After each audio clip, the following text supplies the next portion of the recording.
ವೀಕ್ಷಕರೇ ನಮಸ್ಕಾರ. ನೀವು ನೋಡ್ತಾ ಇದ್ದೀರಾ ನ್ಯೂಸ್ 18 ಡಿಜಿಟಲ್. ನಾನು ದರ್ಶನ್ ನಾಯಕ್, ಉತ್ತರ ಕನ್ನಡ ಜಿಲ್ಲಾ ವರದಿಗಾರ.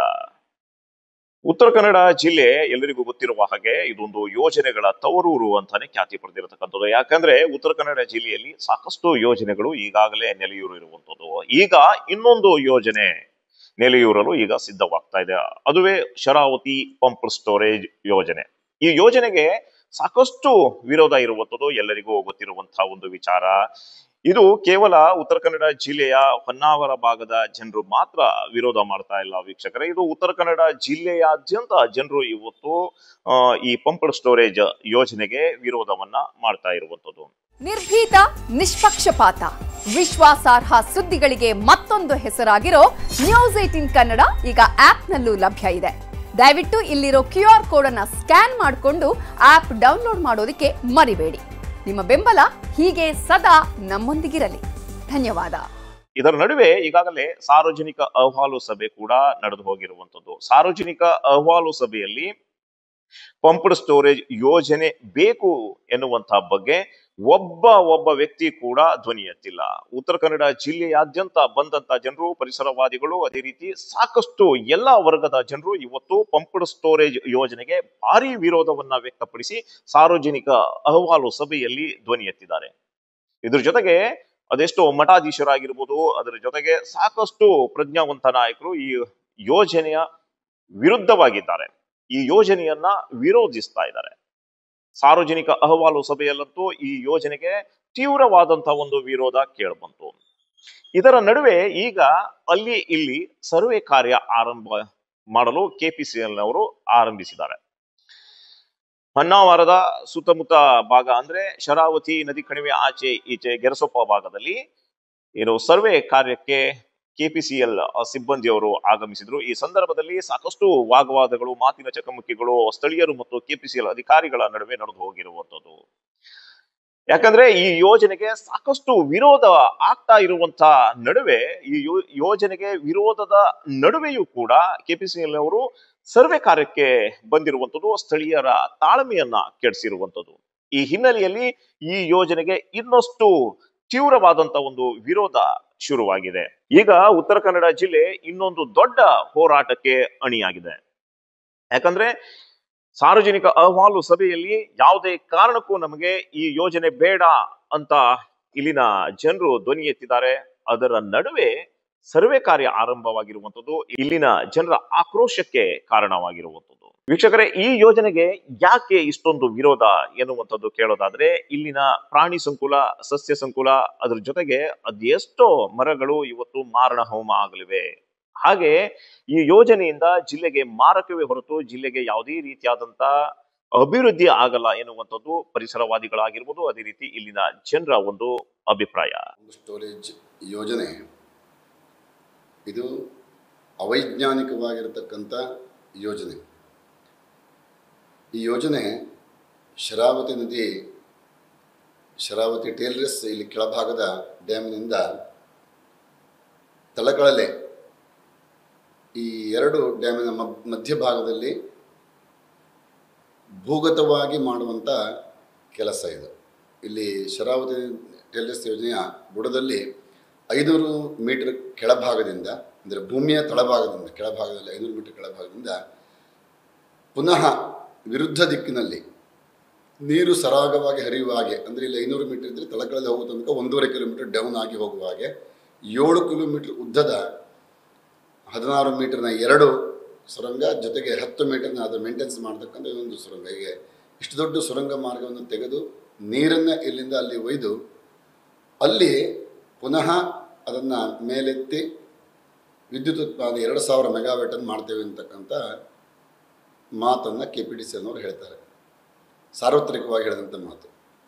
2000 ಮೆಗಾವ್ಯಾಟು ಮುಂದಿನ ಭವಿಷ್ಯಕ್ಕೆ ಬೇಕು, ನಮಗೆ ಈಗ ವಿದ್ಯುತ್ ಕೊರತೆ ಇಲ್ಲ ಅಂತ ಹೇಳ್ತಾರೆ. ಭವಿಷ್ಯಕ್ಕೆ ಯಾವಾಗ ಅಂತ ಕೇಳಿದ್ರೆ 32ನೇ ಇಸ್ವಿಗೆ ಬೇಕು ಅಂತ ಹೇಳ್ತಾರೆ. ಈ ಯೋಜನೆ ಪ್ರಾರಂಭ ಬೀಜ ಬಿತ್ತಿದ್ದೇ 2004-6ನೇ ಇಸ್ವಿಯ ಸಂದರ್ಭದಲ್ಲಿ ಬೀಜ ಬಿತ್ತಿದ್ದು. ಆ ಸಂದರ್ಭದಲ್ಲಿ 2000 ಮೆಗಾವ್ಯಾಟ್ ಯಾವಾಗ ಬೇಕಿತ್ತು ಅವರಿಗೆ? 10 ವರ್ಷದ ನಂತರ ಬೇಕಿತ್ತು, ಅಂದರೆ 2014ಕ್ಕೆ ಬೇಕಿತ್ತು. ಈಗೂ ಸಹ ಕರೆಂಟನ್ನು ಮತ್ತೆ ಹೇಳೋದು ಅವರು ವಿದ್ಯುತ್ ಬೇಕಾಗೋದು 32ನೇ ಇಸ್ವಿಗೆ ಅಂತ ಹೇಳ್ತಾರೆ. ಅಂದರೆ ಜನರನ್ನು ಮಳ್ಳು ಮಾಡತಕ್ಕಂಥ ವ್ಯವಸ್ಥೆಗಳನ್ನು ಮಾಡ್ತಾ ಇದ್ದಾರೆ. ಸುಳ್ಳು ಹೇಳ್ತಾ ಇದ್ದಾರೆ. ಸೊ ಈ ಹಿನ್ನೆಲೆಯಲ್ಲಿ ಈ ಯೋಜನೆಗೆ ತೀವ್ರವಾದಂತಹ ಒಂದು ವಿರೋಧ ಈಗ ಕೇಳಿ ಬರ್ತಾ ಇರುವಂತದ್ದು. ಅದ್ರ ನಡುವೆ ಸಾರ್ವಜನಿಕ ಅಹವಾಲು ಸಭೆಯಲ್ಲೂ ಕೂಡ 100% ಜನರು ಇದಕ್ಕೆ ಈ ವಿರೋಧವನ್ನ ಮಾಡಿದ್ದಾರೆ. ಸಾರ್ವಜನಿಕ ಅಹವಾಲು ಸಭೆಗೆ ಬಂದಂತ ಜನರು ಸಂಪೂರ್ಣವಾಗಿ ಈ ಯೋಜನೆ ನಮಗೆ ಬೇಡವೇ ಬೇಡ ಎಂದು ವಿರೋಧಿಸಿದ್ದಾರೆ. ಇದರ ನಡುವೆ ಈಗ ಕೆಪಿಸಿಎಲ್ ಅವರು ಜನರ ಮನವೊಲಿಸಲು, ಅದ್ರ ಜೊತೆಗೆ ಈ ಯೋಜನೆಯಿಂದ ಯಾವುದೇ ರೀತಿಯಾದಂತಹ ಒಂದು ಸಾರ್ವಜನಿಕ ಹಾನಿ ಆಗಲ್ಲ, ಅದ್ರ ಜೊತೆಗೆ ಸಸ್ಯ ಸಂಕುಲಕ್ಕೆ ಹಾನಿ ಆಗಲ್ಲ, ಯಾವುದೇ ರೀತಿ ಪರಿಸರಕ್ಕೆ ಹಾನಿ ಆಗಲ್ಲ ಎನ್ನುವಂಥದನ್ನ ಬಿಂಬಿಸಲು ಎನ್ನುವಂಥದಂತ ತೋರಿಸಲು ಸುದ್ದಿಗೋಷ್ಠಿಯ ಮೂಲಕ ಜನರ ಮನವೊಲಿಸಲು ಈಗ ಪ್ರಯತ್ನವನ್ನ ಮಾಡ್ತಾ ಇದ್ದಾರೆ.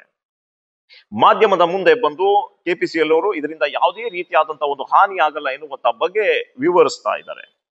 ಆದ್ರೆ ಇದನ್ನೆಲ್ಲ ಸುಳ್ಳು ಅಂತ ಇಲ್ಲಿನ ಜನರು ಹೇಳ್ತಾ ಇರುವಂತದ್ದು. ಕೆಪಿಸಿಎಲ್ ಅವರು ಜನರ ಮನವೊಲಿಸಲು ಮಾತ್ರ ಮುಂದಾಗಿದ್ದಾರೆ ಹೊರತು ಇಲ್ಲಿನ ಜನರ ನಾಡಿ ಮಿಡಿತವನ್ನ ಅರಿತಿಲ್ಲ. ಇದು ಕೇವಲ ಅಭಿವೃದ್ಧಿಯ ಒಂದು ಪರ್ವ ಅಂತ ಹೇಳಿ ಜನರನ್ನ ಸುಳ್ಳು ದಾರಿಗೆ ಕೊಂಡೊಯ್ತಾ ಇದ್ದಾರೆ ಎನ್ನುವಂತಹ ಬಗ್ಗೆ ಇಲ್ಲಿನ ಜನರು ಆರೋಪವನ್ನ ಮಾಡ್ತಾ ಇದ್ದಾರೆ.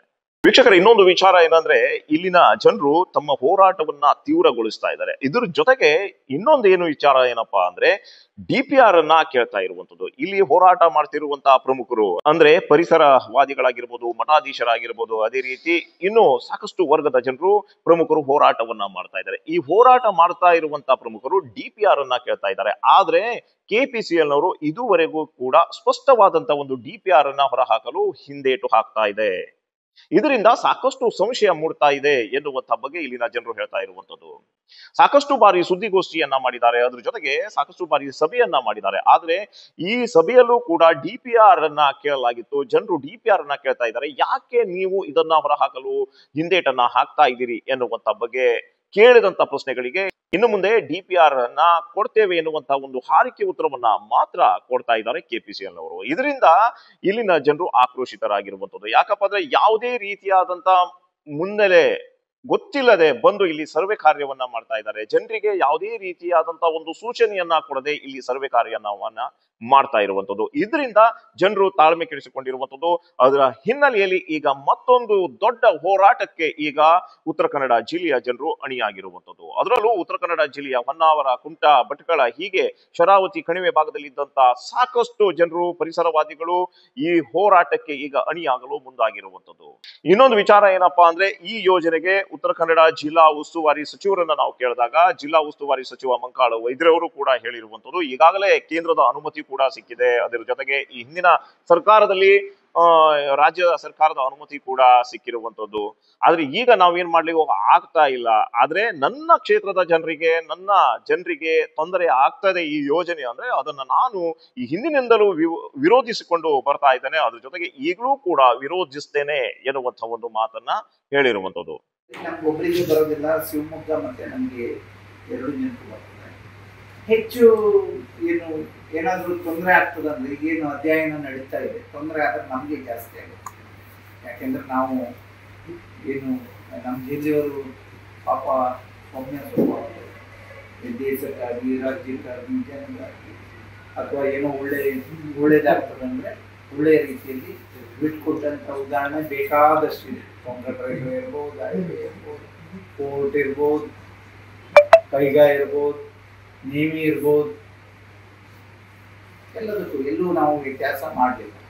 ಇದು ಹಾಗೆ ಅಧ್ಯಯನ ನಡೀತಾ ಇದೆ. ನಾನು ಸ್ಟಾರ್ಟಿಂಗ್ ಅಲ್ಲೇ ನಂದು ವಿರೋಧ ಇದೆ ಅನ್ನೋದು ಹೇಳಿದ್ದೇನೆ. ಹಾಗಾಗಿ ಅದು ಸೆಂಟ್ರಲ್ ಗೌರ್ಮೆಂಟ್ ಕ್ಲಿಯರೆನ್ಸ್ ಕೊಟ್ಟಿದೆ, ಸ್ಟೇಟ್ ಗೌರ್ಮೆಂಟ್ ಕ್ಲಿಯರೆನ್ಸ್ ಕೊಟ್ಟಿದೆ. ನಾವು ಬರೋ ಪೂರ್ವದಲ್ಲೇ, ನಮ್ಮ ಸರ್ಕಾರ ಬರೋ ಪೂರ್ವದಲ್ಲೇ ಎಲ್ಲ ಪ್ರೊಸೀಜರ್ ಮುಗಿದೋಗಿತ್ತು. ಅದು ಸುಪ್ರೀಂ ಕೋರ್ಟ್ ಅವರಿಗೆ ಹೋಗಿ ಮತ್ತೆ ಪುನಃ ಟೆಂಡರ್ ಆಗಿದೆ. ಕೆಲಸ ಇನ್ನೂ ಪ್ರಾರಂಭ ಆಗಲಿಲ್ಲ. ನಮ್ಮ ಕ್ಷೇತ್ರದ ಜನ ಅಥವಾ ಈ ಜಿಲ್ಲೆ ಜನರ ಭಾವನೆಗೆ ಅಥವಾ ಅವ್ರಿಗೋಸ್ಕರ ನಾವು ಅಥವಾ ನನ್ನ ಕ್ಷೇತ್ರಕ್ಕೋಸ್ಕರ ನಾನು ಅದಕ್ಕೆ ಇವತ್ತು ವಿರೋಧ ಮಾಡ್ತಾ ಇದ್ದೀನಿ. ಈ ಹಿನ್ನೆಲೆಯಲ್ಲಿ ಈಗಾಗಲೇ ಉತ್ತರ ಕನ್ನಡ ಜಿಲ್ಲೆಯ ಜನರು ಈ ಪಂಪ್ಡ್ ಸ್ಟೋರೇಜ್ ಯೋಜನೆಗೆ ಭಾರಿ ವಿರೋಧವನ್ನ ವ್ಯಕ್ತಪಡಿಸ್ತಾ ಇರುವಂತದ್ದು. ಅದರ ಜೊತೆಗೆ ಸಾರ್ವಜನಿಕ ಅಹವಾಲು ಸಭೆಯ ನಂತರ ಈ ಹೋರಾಟದ ಕಿಚ್ಚು ಇನ್ನಷ್ಟು ತೀವ್ರವಾಗ್ತಾ ಇದೆ. ಯಾಕಂದ್ರೆ ಈಗಾಗಲೇ ಸರ್ವೆ ಕಾರ್ಯವನ್ನ ಮಾಡ್ತಾ ಇರುವಂತ ಒಂದು ಹಿನ್ನೆಲೆಯಲ್ಲಿ ಈ ಹೋರಾಟದ ಕಿಚ್ಚು ಇನ್ನಷ್ಟು ತೀವ್ರವಾಗಲು ಕಾರಣವಾಗ್ತಾ ಇದೆ. ಒಟ್ಟಾರೆ ವೀಕ್ಷಕರೇ, ಉತ್ತರ ಕನ್ನಡ ಜಿಲ್ಲೆಯ ಪ್ರಾಣಿ ಸಂಕುಲಕ್ಕೆ, ಪರಿಸರಕ್ಕೆ, ಸಸ್ಯ ಸಂಕುಲಕ್ಕೆ ಹಾನಿ ಆಗ್ತಾ ಇರುವಂತ ಶರಾವತಿ ಪಂಪ್ಡ್ ಸ್ಟೋರೇಜ್ ಯೋಜನೆಗೆ ಸಾರ್ವಜನಿಕ ಅಹವಾಲು ಸಭೆಯ ನಂತರ ಹೋರಾಟದ ಕಿಚ್ಚು ಯಾವ ರೀತಿ ಮುಂದೆ ಒರಿಬಹುದು ಎನ್ನುವಂತಹ ಬಗ್ಗೆ ತಿಳಿಸುವಂತಹ ಒಂದು ಪ್ರಯತ್ನ.